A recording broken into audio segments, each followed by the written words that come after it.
মীন রাশির ক্ষেত্রে সূর্য হচ্ছে ষষ্ঠ ঘরের অধিপতি। এতদিন সপ্তম ঘরে অবস্থান করছিল, এবার সূর্যদেব রাশি পরিবর্তন করছে অক্টোবরের 17 তারিখে।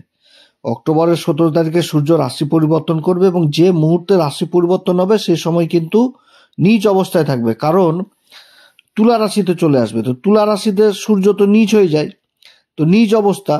তো যাই হোক, এই যে একটা প্রভাব সূর্যের যে অবস্থান, এটা কোন দিক থেকে মীন রাশির সফলতা নিয়ে আসবে, কোন দিক থেকে আবার সাবধানে থাকতে হবে এবং কোন বিশেষ উপাচার করবে, এই সমস্ত কিছু আজকের ভিডিওতে তুলে ধরবো। তো অনুষ্ঠানটি শুরু করার আগে সমস্ত দর্শক বন্ধুদের নমস্কার জানাচ্ছি। তার সাথে বলবো, যারা বহুদিন ধরে অনুষ্ঠান দেখছেন এখনো পর্যন্ত সাবস্ক্রাইব করেননি, অবশ্যই সাবস্ক্রাইব করবেন, এই চ্যানেলের সঙ্গে থাকুন। জ্যোতিষীয় সম্পর্কিত অনেক তথ্য জানতে পারবেন। তবে আমি কোনো রকমভাবে কোনো দর্শক বন্ধুকে বিভ্রান্ত করার চেষ্টা করছি না। এটা গ্রহের গোচরের উপরই আলোচনা করা হচ্ছে, কারো কোনো রকম ব্যক্তিগত কুষ্টি ধরে আলোচনা নয় এবং চন্দ্ররাশি অনুসারে বলা হচ্ছে। তো যাই হোক, সূর্যদেবের এই যে পরিবর্তনটা হচ্ছে, সূর্যের তো ষষ্ঠ ঘরের অধিপতি সপ্তম ঘরে ছিল, এবার অষ্টম ঘরে চলে আসছে। তো সবার প্রথম বলি, সূর্যের কিন্তু অষ্টমের দোষ লাগে না, এবার নিচ অবস্থায় থাকছে। তো এখন দেখতে হবে যে নিচ হয়ে যাচ্ছে তুলা রাশিতে, তো এর নিজ ভঙ্গটা হচ্ছে কিনা। তো জ্যোতিষীয় সূত্র বলে 3, 6, 8, 12 এই ঘরে যদি নিজ গ্রহ অবস্থান করে তখন তার নিজ প্রভাবটা হারিয়ে ফেলে। অর্থাৎ এই অষ্টম ঘরে সূর্যের অবস্থানে নিজ ভঙ্গ সবার প্রথমেই হয়ে গেছে এবং তার সাথে তৈরি হচ্ছে বিপরীত রাজ্য। এবার অনেকে বলবে যে যাই হোক, যেটা মানে না অনেকে হয়তো, কিন্তু সূর্যের এই অবস্থানে এখন মঙ্গলও সাথে রয়েছে, তাহলে এদিক থেকেও নিজ ভঙ্গ হলো। আবার 2 তারিখ থেকে শুক্র অবস্থান করবে সূর্যের সাথে, তখনও নিজ ভঙ্গ হয়ে যাবে। 27 তারিখ থেকে মঙ্গলও ত্রিকোণে অবস্থান করবে, নিজের রাশিতে অবস্থান করবে, তখনও নিজ ভঙ্গের প্রভাব। অর্থাৎ চারিদিক থেকে অষ্টম ঘরে সূর্যের এই অবস্থান চারিদিক থেকে কিন্তু সমস্যাকে মুক্ত করাবে সূর্যদেব অষ্টম ঘরে থেকে। আবার যে নক্ষত্র পাচ্ছে তাতে কিন্তু সাথী নক্ষত্রও পাচ্ছে। তো সাথী নক্ষত্র থাকাকালীন কিছুটা ঝুরঝামেলা অশান্তি এগুলোও কিন্তু হওয়ার সম্ভাবনা থাকবে এই মীন রাশির ক্ষেত্রে। তাছাড়া সূর্যের অষ্টম ঘরে অবস্থান মঙ্গলের সাথে জুতি, তো এগুলো জুতিতেও কিন্তু কিছুটা হলো একটা আগ্রাসন ভাব, একটু উত্তেজিত, এগুলো কিন্তু থাকবে এই মীন রাশির ক্ষেত্রে। তো যাই হোক, সমস্ত কিছুই তুলে ধরবো প্রত্যেকটি ধাপে ধাপে, প্রত্যেকটি নক্ষত্রকে নিয়ে আলোচনা করে। সূর্যের পরিবর্তন 17 তারিখে হচ্ছে। 18 তারিখে আবার দেবগুরু বৃহস্পতি রাশি পরিবর্তন করে নেবে। অতিচারী ভূমিকায় দেবগুরু বৃহস্পতি রয়েছে, একদম চলে আসবে হচ্ছে পঞ্চম ঘরে, উচ্চ অবস্থায় থাকবে এবং দেবগুরু বৃহস্পতি দৃষ্টি থাকবে ভাগ্যের ঘরে, সেরকম দৃষ্টি থাকবে হচ্ছে লাভের ঘরে, সেরকম দৃষ্টি থাকবে রাশির উপর। রাশির উপর শনি অবস্থান করছে, তাহলে শনি বিশেষ কৃপা লাভ করবে এবং রাশি মীন রাশি, দেবগুরু বৃহস্পতির রাশি, রাশির অধিপতি নিজের রাশিকে দেখবে এবং নিজের নক্ষত্রে অবস্থান করে।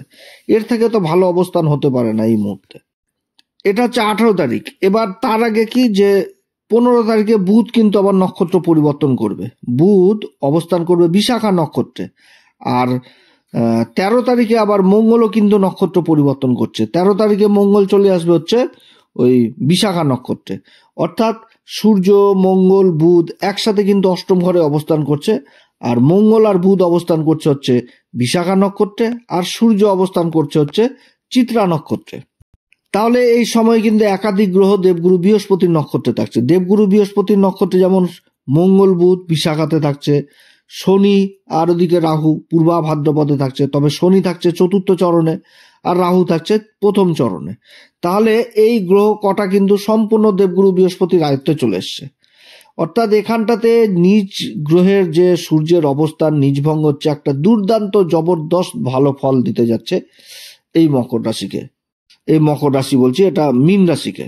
তারপরে নভেম্বরের 2 তারিখে শুক্রদেব রাশি পরিবর্তন করবে, তখন আরো একটা ভালো যথেষ্ট নিজভঙ্গ রাজ্যক হবে, বিপরীত রাজ্যক তৈরি হচ্ছে সূর্যের দ্বারা, বিপরীত রাজ্যক। আর এমনিতে অষ্টম ঘরে সূর্যের তো অষ্টমের দোষ লাগেই না। তো যাই হোক, 17 অক্টোবর যে মুহূর্তে চিত্রা নক্ষত্রের সূর্যদেব থাকবে তুলা রাশিতে, তো চিত্রা নক্ষত্রের 2টি চরণ পরে তুলাতে আর 2টি চরণ পরে হচ্ছে কন্যাতে। তো কন্যাতে যখন থাকে তখন কিন্তু বুধের প্রভাবটা থাকে, আর তুলাতে যখন থাকে তখন কিন্তু শুক্রের প্রভাবটা হয়ে যায়। তো শুক্রের প্রভাবটা এই সময়কালে কি হবে, যে নিজের গুণ, তারপরে প্রতিভা, আকর্ষণ এগুলো কিন্তু বৃদ্ধি করাবে, ধন সম্পত্তি, টাকা পয়সা ইনকাম কিন্তু করাবে শুক্রের এই তুলা রাশিতে চিত্রা নক্ষত্র। এবার এই যে চিত্রা নক্ষত্র অবস্থান করছে সূর্যদেব, তো এই সময়কালে এই চিত্রা নক্ষত্রের অধিপতি যেরকম মঙ্গল, আবার অধিপতি দেবতা কিন্তু হচ্ছে বিশ্বকর্মা। তো বিশ্বকর্মা হচ্ছে কি নির্মাণের দেবতা, যেখানটাতে যে কোনো কাজ প্রোডাকশন হচ্ছে, তৈরি হচ্ছে, সেই সমস্ত জায়গাতে কিন্তু বিশেষ উন্নতি থাকবে। সেটা সরকারি দিক হোক কিংবা বেসরকারি দিক হোক, সেই জায়গাতে যেখানটাতে নির্মাণ জিনিসটা হচ্ছে, কোনো কিছু বস্তু তৈরি হচ্ছে, সেটা যে কোনো বস্তু হতে পারে, যেখানটাতে নির্মাণ কার্যটা হচ্ছে, সেই জায়গাগুলোতে বিশেষভাবে উন্নতি, এবং তার মধ্যেও আবার বিশেষভাবে উন্নতি হবে সেই জায়গাগুলোতে যেখানটাতে ফিনিশিং হচ্ছে, অর্থাৎ ডেকোরেশনের কাজগুলো হচ্ছে। কারণ শুক্রের গুণটা আসছে এখানটাতে, শুক্রের গুণটা লেগে যাচ্ছে, শুক্রের গুণ, প্রতিভা, আকর্ষণ, অর্থাৎ এটা ফিনিশিং, একটা ডেকোরেশনের কাজের সাথে যারা যুক্ত রয়েছেন তারা বিশেষভাবে এই সময়কালে প্রভাবিত হবে। আবার এই সময়কালে যারা টেন্ডারের কাজগুলো করছেন, টেন্ডার যেগুলো গোপনে কাজ হয় আর কি, গোপন টেন্ডার, ড্রপ যেগুলো হয় আর কি, তো সেগুলো জায়গাতেও বিশেষভাবে কর্ম লাভ হয়ে যাওয়া, বড় বড় প্রজেক্ট লাভ হয়ে যাওয়া কিন্তু এটাই বুঝাচ্ছে চিত্রা নক্ষত্রে। ভাগ্যের সঙ্গটা পাবে, কারণ ভাগ্যের ঘরের অধিপতি মঙ্গল চিত্রা নক্ষত্রের অধিপতি, অবস্থান করছে গুরুর নক্ষত্র বিশাখা নক্ষত্রে, তাও আবার সূর্যের সাথে, ষষ্ঠ ঘরের অধিপতির সাথে, এবং মঙ্গল হচ্ছে আবার ধনসম্পত্তির ঘরের অধিপতি। তো ষষ্ঠ ঘরের অধিপতির সাথে অষ্টম ঘরে নিজ ভঙ্গ হচ্ছে, বিপরীত রাজ্য করছে, ভাগ্যের ঘরের অধিপতি যুক্ত হয়েছে, তাহলে এখানটাতে ভাগ্য যথেষ্ট বৃদ্ধি করবে, অর্থাৎ কর্মক্ষেত্রে ভাগ্যের সঙ্গ পাবে।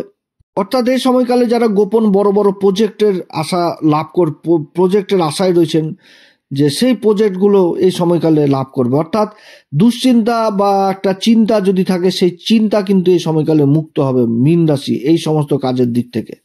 কর্মক্ষেত্রে নিজের গুণ, প্রতিভা, এগুলো কিন্তু চলে আসবে, যেগুলো ভিতরে থাকে আর কি, ভিতরে সেই গুণগুলো এখন প্রকাশ পাবে এই মীন রাশি নিজের কর্মক্ষেত্রে। এবং দেবগুরু বৃহস্পতির রাশি পরিবর্তন হয়ে যাচ্ছে, দেবগুরু বৃহস্পতির ভাগ্যের ঘরকে দেখছে, লাভের ঘরকে দেখছে, রাশিকে দেখছে, অর্থাৎ যথেষ্ট একটা ভালো সময় কিন্তু এই মীন রাশির হতে আছে। তবে যে সবার ক্ষেত্রে যে সমান হবে সেটাও না, অনেক দাদা দিদি ভাই বোনদের জন্মকুষ্ঠিতে আবার সূর্যেরই অবস্থান খারাপ, সূর্য দেখা হলো গ্রহণ যোগ লাগিয়ে বসে রয়েছে, রাহুর সাথে বসে রয়েছে, রাহুর নক্ষত্রে যে বসে রয়েছে, বা রাহু দ্বারা দৃষ্ট, বা যেটা হয় আর কি, সূর্য মোট কথা মানে খারাপ অবস্থায় রয়েছে, তাদের ক্ষেত্রে কিন্তু আবার মানে অন্যরকম ফল হবে, হয়তো ফলে কম হয়ে যেতে পারে।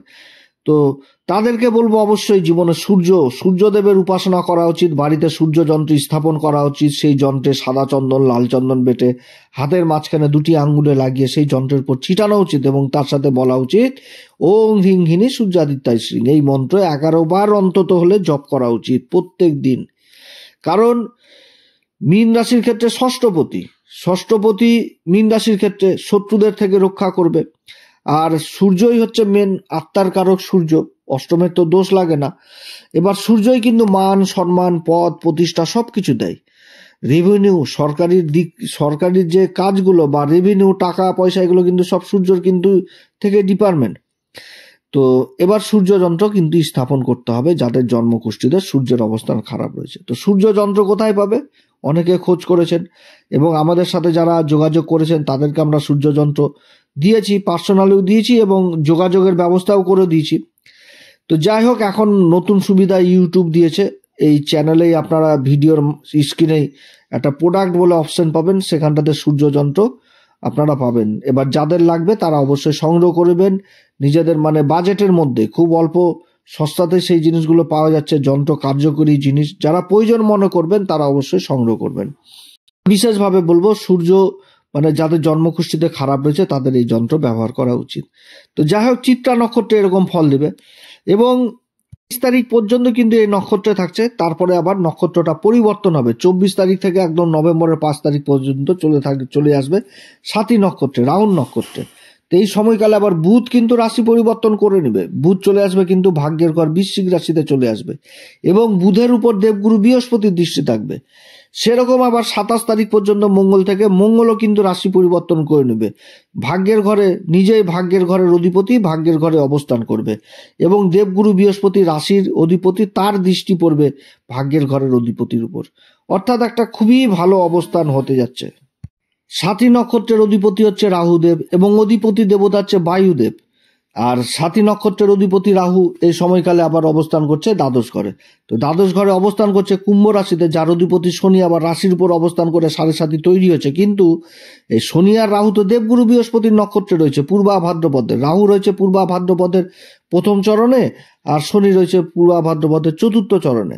অর্থাৎ এই সময়কালে অনেক কিন্তু ভালো ভালো কাজ হবে, তবে কিছু দিক থেকে আবার সাবধানেও থাকতে হবে। রাহুর নক্ষত্র জাতানা, রাহুর নক্ষত্রে অবস্থান সূর্যের, তো অনেক দিক থেকে যেরকম নেগেটিভ জিনিসটা হচ্ছে কি যে এই সময়কালে ঝুড় ঝামেলা গন্ডগোল অশান্তি এগুলো থেকে কিন্তু দূরে থাকতে হবে বিশাখা নক্ষত্রে, এই বিশাখা বলছে এই সাথী নক্ষত্রে। তারপরে নিজের শরীর স্বাস্থ্য খাওয়া দাওয়ার দিকে যথেষ্ট খেয়াল রাখতে হবে। ঝুড় ঝামেলা অশান্তি গন্ডগোল এগুলো দিক থেকে দূরে থাকতে হবে। খরচাপাতি কিন্তু আবার বৃদ্ধি করেই দিবে এই নক্ষত্রে, তো এদিক থেকে কিন্তু সাবধান, বাজেট করে চলতে হবে। কারণ সাথী নক্ষত্রের অধিপতি দেবতাই হচ্ছে বায়ুদেব, তো বায়ু কি করবে, বৃদ্ধি করে দিবে। গন্ডগোল অশান্তি যদি হয় তো প্রথমে ছোট হবে, সেটা আবার বড় আকার ধারণ করবে। এবং অগ্নিতত্ত্ব হচ্ছে সূর্য, আর বায়ু হচ্ছে অগ্নিকে জ্বলতে সাহায্য করবে। তাহলে কি হবে, একটুতে কিন্তু বড় আকার ধারণ করবে। খরচাপাতি যথেষ্ট বৃদ্ধি করে দিবে, বাজেট করে চলতে হবে। কোর্ট কেস মোকদ্দমা এদিক থেকে দূরে থাকতে হবে, শত্রুদের থেকে দূরে থাকতে হবে। বেআইনি পথ আইনি জটিলতা এদিক থেকে কিন্তু দূরে থাকতে হবে। বেআইনি শর্টকাট পদ্ধতি এগুলো থেকে দূরে থাকতে হবে। অসুখ বিসুখ হয়েছে, গোপন অসুখ বিসুখ, সেগুলো থেকেও কিন্তু ট্রিটমেন্টের সাহায্য নিতে হবে। কারণ অসুখ বিসুখ হলে সেটাকেও কিন্তু বৃদ্ধি করাবে সাথী নক্ষত্রে, অতএব এদিক থেকে সাবধান।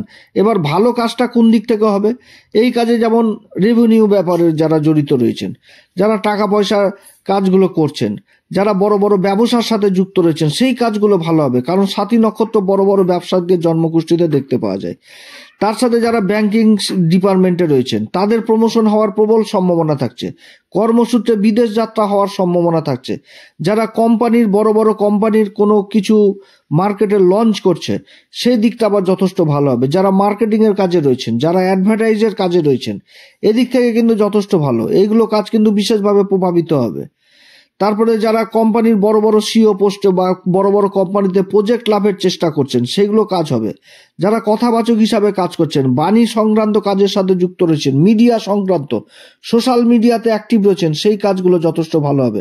আবার যারা গোয়েন্দা ডিপার্টমেন্টে কাজ করছেন তাদের জন্য যথেষ্ট ভালো, সিবিআই সিডিআই এগুলোর দিক থেকেও কিন্তু যথেষ্ট ভালো প্রভাব পড়বে এই সাথী নক্ষত্র। কারণ এই নক্ষত্র যথেষ্ট ভালো নক্ষত্র, এবং এই নক্ষত্রে কিন্তু মা সরস্বতীর বিশেষ কৃপা থাকে। অর্থাৎ এই সময়কালে যারা বিদ্যা জ্ঞান অর্জন বা কোনো রিসার্চ জাতীয় বিদ্যা বা গবেষণার সাথে যুক্ত রয়েছেন সেদিকটাও কিন্তু যথেষ্ট ভালো অবস্থান হতে যাচ্ছে সাথী নক্ষত্রের। এরপরে অক্টোবরের 6 তারিখ থেকে চলে আসবে বিশাখা নক্ষত্র। তো গুরুর নক্ষত্রে চলে আসা মানে এটা একটা ভালো অবস্থান, এবং এই সময়কালে শুক্রের দ্বারা আবার সূর্যেরও কিন্তু নিজভঙ্গ হয়ে যাবে। কারণ শুক্র কিন্তু ওই নভেম্বরের 2 তারিখে রাশি পরিবর্তন করে সূর্যের সাথে অবস্থান করবে এই সপ্তম ঘরে। তাহলে একে তো বিপরীত রাজ্য, তারপর আবার জবরদস্ত একটা নিজভঙ্গ রাজ্য, তারপর আবার রাশির অধিপতির ভাগ্যের ঘরের অধিপতির উপর দৃষ্টি, লাভের ঘরে দৃষ্টি, দেবগুরু বৃহস্পতি রাশির অধিপতি, সেরকম রাশির উপর দৃষ্টি, একটা ভালো সময়ের সূচনা এই মীন রাশির ক্ষেত্রে। বিশাখা নক্ষত্রের যে সিম্বল সেটা হচ্ছে কি রাজগেট, অর্থাৎ এই সময়কালে সম্মানের পাত্র হবে। কর্মক্ষেত্রে নিজের মান সম্মান পদ প্রতিষ্ঠা যথেষ্ট বৃদ্ধি পাবে। কর্মক্ষেত্রে নিজের প্রতিভা গুণ আকর্ষণ এগুলো কিন্তু যথেষ্ট বৃদ্ধি পাবে। বিশাখা নক্ষত্র হচ্ছে কি যার সিম্বল রাজগেট, অর্থাৎ আগেকার দিনের রাজারা যে সময় রাজ্য জয় করে আসতো, যুদ্ধ জয় করে আসতো, তাদের যে সম্মান দেওয়ার জন্য যে রাস্তাতে বড় বড় গেট তৈরি করা হতো সেটাই কিন্তু রাজগেট, সম্মান দেওয়ার জন্য। সেরকম কিন্তু বড় সম্মান পেয়ে যাওয়া, সেটা কি সংঘর্ষের মাধ্যমে। এবং এই সময়কালে শুক্র অবস্থান করছে অষ্টম ঘরে। তো অষ্টম ঘরটা কি গভীর জ্ঞান রিসার্চ জাতীয় বিদ্যা এগুলোর দিক থেকে একটা বিশেষ সম্মান সরকারের দিক থেকে পেয়ে যাওয়া। যে যারা কোনো গবেষণা ক্ষেত্রে কোনো কাজের ক্ষেত্রে করছিলেন সেই দিক থেকে সম্মানের পাত্র হয়ে যাওয়া, যে সরকারের দিক থেকে হোক বা বেসরকারি সংস্থা যেখানে কাজকর্ম করছে সেখানটাতে নিজের কর্মের জন্য পুরস্কৃত হয়ে যাওয়া, এটা কিন্তু বুঝাচ্ছে এই বিশাখা নক্ষত্র। অর্থাৎ বড় বড় নিজের লক্ষ্যে নিজের অ্যাম্বিশনকে পূরণ করে ফেলা বিশাখা নক্ষত্র। তবে বিশাখা নক্ষত্রে অধিপতি হচ্ছে আবার ইন্দ্রদেব এবং অগ্নিদেব। তো এইখানটাতে কিন্তু দনমন থাকে, কাজ করার আগে কিন্তু ডিসিশন ঠিক করে নিতে হবে যে কাজ করব কিনা। ডিসিশন যদি নিয়ে নেয় এবং লক্ষ্যকে যদি স্থির করে তাহলে কিন্তু এরা অনেক দূর পৌঁছে যায়। আর এদের মধ্যে একটা দনমন স্বভাব থাকে, যে কাজ করার আগে ভাবে যে করব না কাজ না করেও পস্তায়, আবার কাজ করার পরও কিন্তু পস্তায় যে কেন যে করলাম। এবং এদের লক্ষ্যটা, অ্যাম্বিশনটা খুব ভালো থাকে, এদের জীবনে এগিয়ে চলার প্রবণতাটা খুব ভালো থাকে। যখন কাজ করে নেয় তখন কিন্তু আবার এদের মনের মধ্যে সেই চিন্তাটা আসে, এটা করলাম, এইটুকু লাভ পেলাম, বা এর থেকে এই যে সফলতা, এই সফলতাতে এরা সন্তুষ্ট হয় না, এর থেকে আরো বড় একটা সফলতা চাই। অর্থাৎ নিজেদের লক্ষ্য থেকে আরো বড় বৃহৎ লক্ষ্যে এরা পৌঁছানোর চেষ্টা করে। আবার সেখানটাতে পৌঁছে যাওয়ার পর আবার কিন্তু চিন্তা করে যে আরো বড় উঁচু কিছু পোস্ট, এরকম কিন্তু। আবার ব্যবসায়িক মহলে কিন্তু এই নক্ষত্রের প্রভাব হয় কি, যে একটা কোনো কাজের দিকে যে অর্থটা লাভ করে নেওয়া, তারপরেও চিন্তা করে যে আরো একটু যদি বেশি পেতাম তাহলে খুবই ভালোই হতো, এরকম কিন্তু থাকে। আবার নিজের কর্মের প্রতিও, নিজের ভবিষ্যতের প্রতিও কিন্তু এরা খুব চিন্তা করে যে আগামী দিনে আমার কর্মটা থাকবে কিনা, এরকম চিন্তা। কারণ ইন্দ্র স্বর্গের রাজা, সবসময় চিন্তা করে যে কেউ হয়তো তপস্যা করবে, আর ওদিকে তো ভোলে আবার ব্রহ্মদেব বর দেওয়ার জন্য প্রস্তুত হয়ে আছে, তো দেখা হলো ইন্দ্রের সিংহাসনই চলে গেল। তো এরকম, তবে এরকম চিন্তা ভাবনা করার কোনো কারণ নেই, কারণ রাশির অধিপতি দেবগুরু বৃহস্পতি ভাগ্যের ঘরকে দেখছে, লাভের ঘরকে দেখছে, রাশিকে দেখছে। খুবই ভালো অবস্থান, কর্মের দিক থেকে একটা ভালো প্রাপ্তির জোর থাকছে এই মীন রাশির। কর্মের সন্তান, পিতামাতাদের সন্তানের উপর মানে দুশ্চিন্তা দূর হবে এই সময়কালে। সন্তান যে কর্ম করবে সেই কর্মে একটা উন্নতির যোগ দেখাচ্ছে মীন রাশির। তো যাই হোক, অনেক কথা আলোচনা করলাম। এই সময়কালে অবশ্যই হনুমান চল্লিশা, বজ্রংবাণ, শ্রীরাম সীতার প্রণাম মন্ত্র সহকারে পাঠ করবেন।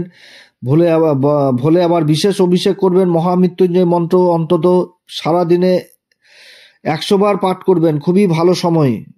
কারণ রাশির উপর শনিদেব অবস্থান করছে, যে নক্ষত্র পূর্বা ভাদ্রপদ, এই পূর্বা ভাদ্রপদ রুদ্রের কিন্তু অন্য এক রূপ, অজ এক পদ, অর্থাৎ এক পায়ে দাঁড়িয়ে থেকে কঠিন তপস্যা রুদ্রদেব। তো যাই হোক, ভোলে বাবার বিশেষ অভিষেক করবেন, মহামৃত্যুঞ্জয় মন্ত্র পাঠ করবেন, সূর্যদেবকে অর্ঘ্য দিবেন, পিতামাতার আশীর্বাদ নেবেন। আপনারা সবাই ভালো থাকেন। এরপরে আবার আসবে একটি নতুন পর্ব নিয়ে। নমস্কার, ধন্যবাদ।